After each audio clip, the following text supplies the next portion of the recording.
Welcome. I'm Kinetic Symphony. I hunt down and report on weird and mysterious true stories, from glitches to the paranormal. Case file number 29, written by user theyallknow. A case of dream into knowledge, a presence, information that could not be obtained through conventional means. So I wake up in the middle of the night, but I'm not anywhere. It's just an empty void. And then I feel this something, I can't explain what it was, trying to communicate with me, but couldn't unless I allowed it to. It felt wrong to let whatever that was tell me what it wanted to. My instincts told me not to. Then it started manifesting itself in the form of unanimated objects. People, a thought, anything. Kind of like trying to convince me to let it tell me, but I never complied. Then from this point on, I was aware of my body and was conscious, but at the same time I was somewhere else.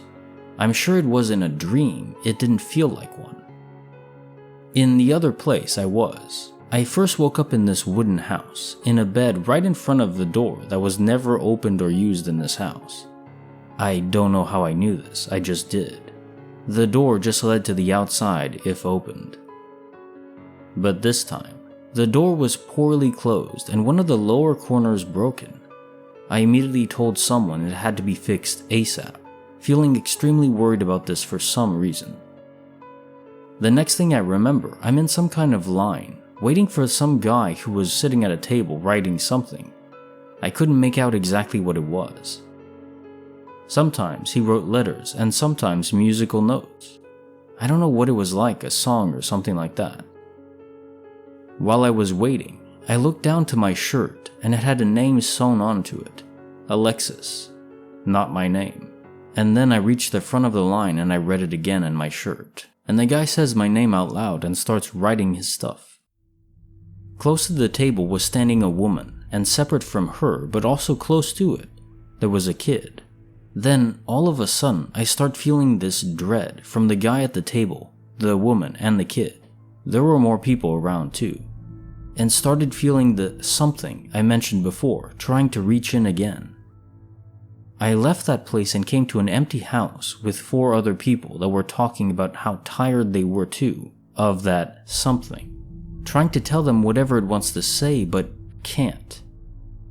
After this, I'm only in my real body at last, and instantly I remembered the grandmother of a friend, she's alive, and started shaking and crying uncontrollably without an apparent reason, and wherever I was before had no relation with her that I know of.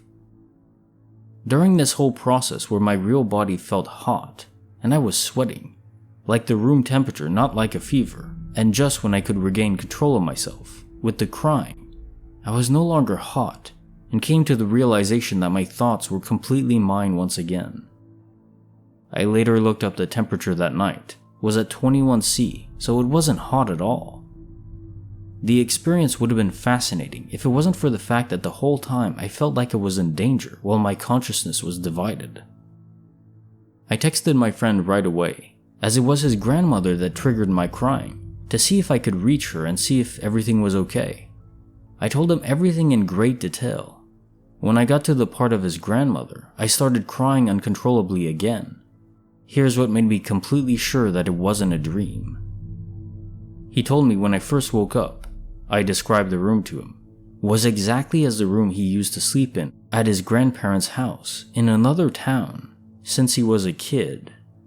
Even the broken bit of the door, he was going to visit the very same day.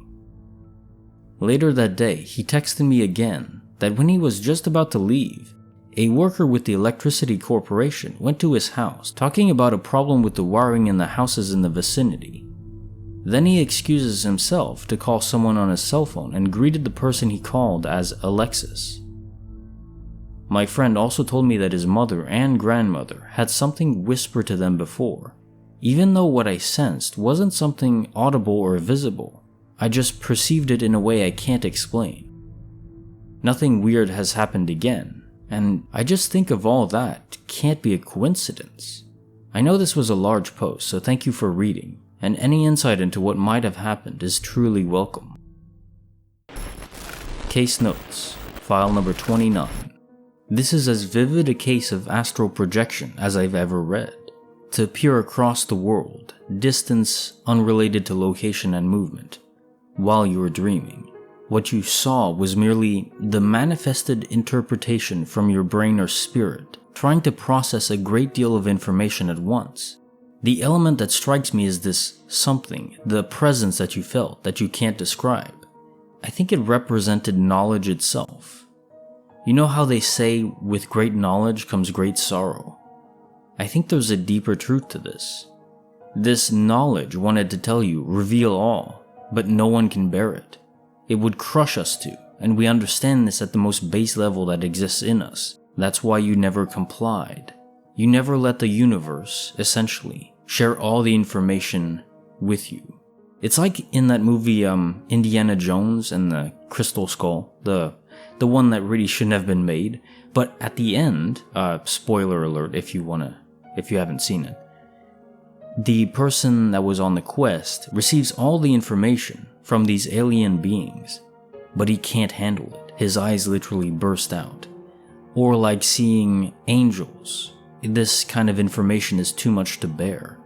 Their eyes always explode. That seems to be a common trope. I don't know if there's something to that specifically, but I think there is truth to it overall, in that we cannot accept all the information at once. It's simply too much. Perhaps it's even infinite.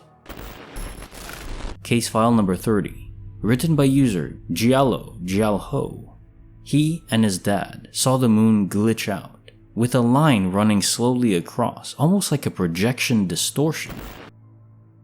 On the evening of the 17th of July 2019, my dad and I were looking at the moon from the window. This was in southern Norway, in case anyone here also saw it. I remember clearly that the moon was big and orange on this night, because there was something like a partial lunar eclipse going on, although we did not see the eclipse, if I remember correctly. The only reason I even have the date is that I tweeted about it when it happened.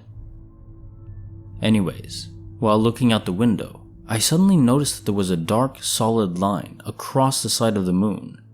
Not a horizontal line, if I remember correctly, but sort of sideways. I was amazed and quickly called my dad to ask if he could see it too. With the naked eye, without binoculars, it was visible.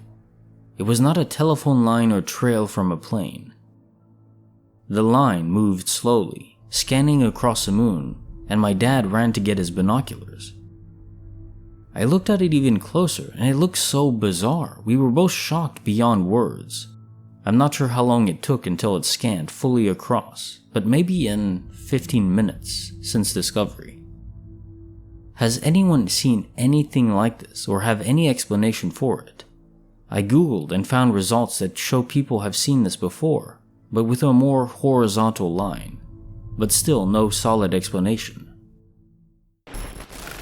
Case notes, file number 30. This sent me down a little rabbit hole of discovery. I'll include an extra video in the description of someone recording this phenomenon. I honestly have no explanation beyond saying that it makes the moon look like a distorted holographic projection. And I don't want to say like the moon is made of cheese, the moon is a hologram, but looking at it, it's just weird, unless it's literally just editing or something. Anyone else seen this? I mean, the only logical thing I can say is some kind of atmospheric distortion. But what would cause it specifically at this time to make it look specifically like that? And so rarely? I really don't know. But damn, this is interesting. And a little unsettling, I'll say. And that concludes our stories for the night. If you enjoyed them, consider leaving a like, and also subscribing. I upload Monday, Wednesday, and Friday at 6 p.m. EST with more case files just like these. I'll see you there.